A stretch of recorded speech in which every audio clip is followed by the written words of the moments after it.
Good day, everybody. And today we're going to be talking about The Running Man by Richard Bachman, aka Stephen King. And I got it from this little, I don't know, this little book here that has uh, 4 books that Stephen King wrote underneath the pen name Richard Bachman. And we're going to talk about The Running Man, the book, the novel, not the movie with Arnold Schwarzenegger, but the book that the movie is based upon. And there's a lot of similarities between the book and the movie, but there's a lot of similarities. Hard to say. Okay, so anyways, let's get into this. Supposedly, Stephen King wrote The Running Man, he says, in 3 days, and when you read it, you can see how he probably got to accomplish as the story is basically stripped of everything. It's just basically right down to the bones of talking about Ben Richards, which is the same character name that's in the movie with Arnold Schwarzenegger. The big difference is this Ben Richards in the book is very skinny and scrawny, but he has a brain. He's very smart, and he has a hard time holding a job because he's kind of rebellious. And this book, The Running Man, is pretty much relevant today and the issues that it talks about that's going on. It was written back in, I think, in the early 80s, and but it was supposed to happen in the future, just like the movie. Probably, I think it's the same year, like 2016, so supposedly 4 years ago. Anyways, in the book, the economy had collapsed, and the government had really taken over. And they use the TV to manipulate the population and to be in a big propaganda for the government and to so they can control like I just said, control the population to doing what they think they want them to do. And in this issue, you do have like an environment issue. It really covers that at this time the air is very polluted, so you have to wear a mask so you don't get asthma. Like asthma is really the big issue.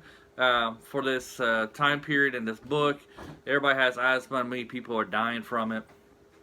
And so the population is really in between the haves and the have-nots. And Ben Richards is in the crowd of the have-nots. Because he doesn't have a job, his wife, she basically has to prostitute herself to help make ends meet. And they have this child who is very sick and they need medicine to help their child, but they don't have the money for the medicine. And so this is why Ben Richards decides to join a game. And this society, a lot of the poor, they go to this big game show thing, and they participate in games to earn money for their families. And a lot of the games, it's kind of like the gladiators and in ancient Roman times. You don't really make it a lot. You don't really survive, but while you're there, you make money for your family. So it's you sacrifice yourself so your family can survive for a little longer. And The Running Man is the biggest game that is on TV, and it has the top-notch people who get on there. So Killiam in this book, he's not like anything like the Killiam in the movie. He is the head honcho over the whole TV network, and he's described as a big black guy with white teeth. And Ben Richards he really like him, and there's a lot of I believe there's a lot of racial slurs that he gives this man. This guy doesn't like him very much. However, so in this one, The Running Man is they choose a guy and they send him out anywhere into the country, and then they send out like bounty hunters after him. And they're not the bounty hunters that you would see in the movie where you had the ice type hockey guy and the flamethrower guy. No, these are just regular bounty hunters. And the object of this is for these bounty hunters to go and to search for Ben Richards, who they say is a criminal. They lie about him on TV so that the people would hate him, and then they send him out. And the idea is for the regular citizens to spot Ben Richards and then to call the network so they can send the bounty hunter after him. And if you have information that leads to his capture, the citizen gets like a whole bunch of money as well. Now this is a little different from the movie, and I'll be doing a video about the movie tomorrow, but this is different from the movie. That, you know, in the movie they pick their bounty hunter, and then every time he does something good they get like prizes. Well, in this case, if you give him a lead, you get a big load of cash. And so he does go friend with Laughlin. They're not really friends. The first time they meet is when they're trying to get on this game show, The Running Man. And we find here this how the government is brainwashing, I guess, or getting people indoctrinated to the government. In this case, with Laughlin, he's actually turned in by a couple of little kids, and the little kids get all this money, so we see that they're starting young, and that these kids at a young age are being indoctrinated about how good the government is, and how special it is, and how they should be loyal to the government. So they turn Laughlin in, he gets shot, the kids get a bunch of money for it. Meanwhile, Ben Richards, he goes off to Boston, and he finds this other kind of underground group, but it's really just like a couple of guys. And what they found is that the government's been lying to people. They've been lying to people about what they need for to survive the air, and that the mask, the good mask that they've been charging people like an arm and a leg for, could actually be made for pennies. And the government has censored books and abolished books and this important information. And what they find out is that the mask that they need to survive can actually be made for pennies, and they're making their own mask, and they're trying to get this information out to the public.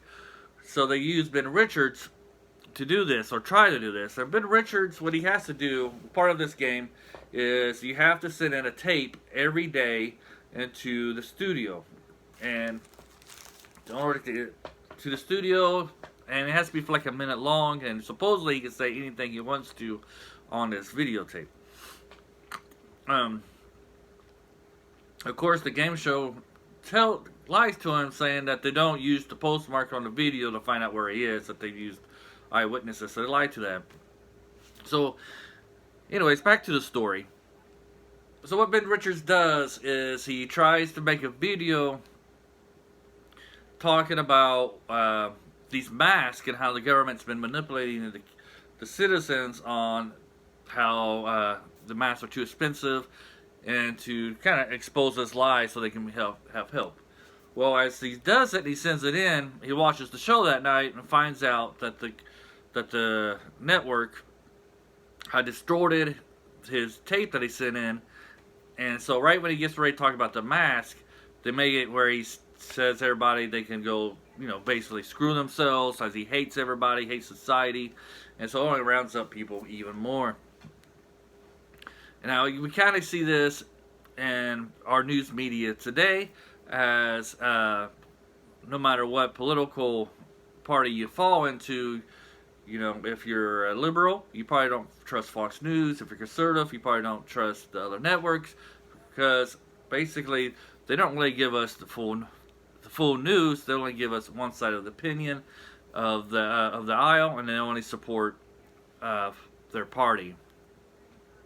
And so we see this in this aspect. So eventually it gets down to where the government officials, the bounty hunters, find Ben Richards. So he's on a run, and he runs into a woman. Her name is Amelia, and she's kind of like the upper class. She's the part of the have class. Everybody's met so far, we've kind of seen the have-not part of the society, and she's on the have part. She has a nice car, she's dressed real nice, she looks nice, she's all pretty, she's dressed up, and one of the things that she likes to do is smoke some weed, some marijuana, and she kind of goes, you know, she's kind of like, man, I wish I had some weed right now. And Ben Richards thinking, yeah, this is the have. These are the haves. These are the spoiled, privileged people, where on the streets, their drugs would, they would get arrested for it, but since she's in the haves, she can do the marijuana and she don't have to worry about officials coming down on her. And then, but they kind of form a bond during this time, just like in the movie, and they, so it has that aspect of the haves on that part. And then Ben Richards gets to part where he kind of has to bluff, so he compares his time running away from the cops as to playing cards. Now, one thing I didn't mention earlier is that the longer that Ben Richards lasts, the more money that he gets for his family, for his wife and child. And if he makes it for 30 days, he gets to be a free man. He gets all his money and he's free. So at this point, by the end of the book, he's lasted longer than everybody else, and he's basically exposed the government and their lies. So people are starting to rally around him, starting to cheer for him, and so Killiam offers him a deal to join the bounty hunters, and that he would be wealthy then, he'd be all these things, and I'm trying to think if I remember if I think does he decide to join? Thank you. I think he at least decides to meet Killiam. I don't know if he decides to join at that time, but he finds out that his wife died during this time because she was working the streets and she got murdered, and his kid was dead because of the disease that they had. And so basically at the end, we see it's a tragic ending. If you don't want to know the ending, stop it from here. But he kind of just runs the airplane. He able to take over the airplane, and he just runs the airplane into the building, and he kills Killiam. And so so the story does have much relevance today, and how the government, the government's using the news media to manipulate the population to believing what they want them to believe in. With the book situation, there's certain information that they're not letting to be put out there for people to read. So you're basically blacklisting certain authors and ideas. You're censoring those ideas that contradict the narrative that the government wants to tell you. And so I would recommend this. I guess it was a spoiler review here, but it's definitely worth checking out. There's other elements of the story I didn't really get into that Stephen King touches in this book. It's a quick read. Like I say, you're on 72 hours, and it's a very fast read. I think you probably get it read in a couple hours, I believe. And I think you'll enjoy it. And this is it. So I hope everybody has a nice day. If you enjoyed the video, hit the subscribe, hit the like button at least, and have a great day. Bye.